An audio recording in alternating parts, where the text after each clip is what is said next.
Welcome back. I think it's absolutely fair to say that in Texas politics, controlling the state legislature and governorship during a post-census session amounts to a monopoly on some pretty priceless coin of the realm, so to speak. Case in point, the recent redistricting process, which, after all the cracking and packing, appears to have consolidated the current Republican grip on power throughout much of the Lone Star State. Panel, given the new political boundaries and President Biden's currently abysmal approval ratings, have prospects of flipping Texas blue been dealt a serious setback? Starting with you, Mark Jones. Well, at least for 2022, there is no chance whatsoever that Democrats are going to flip either the Texas House or the Texas Senate.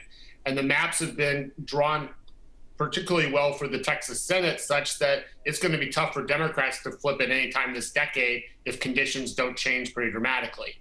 The House, they've locked in a majority right now of between 80 and 85 seats that could get a little higher within a bad year for Democrats. And for the U.S. House, they've also locked in a majority, at least 23 seats and potentially as many as 25.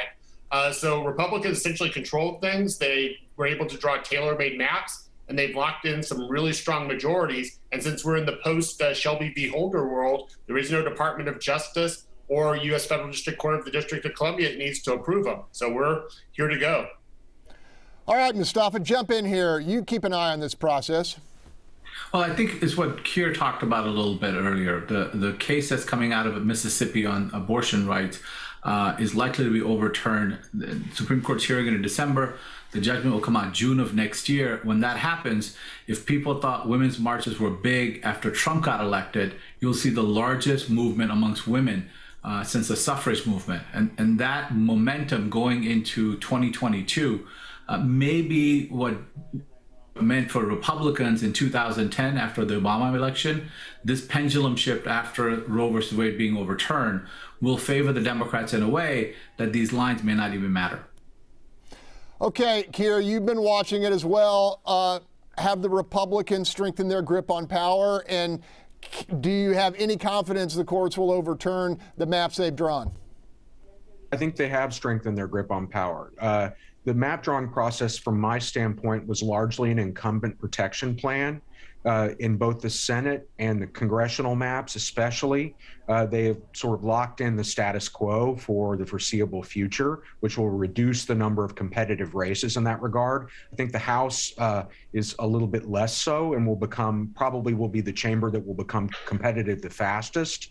But generally speaking, I think they have locked in power for the foreseeable future, at least with regard to legislative seats.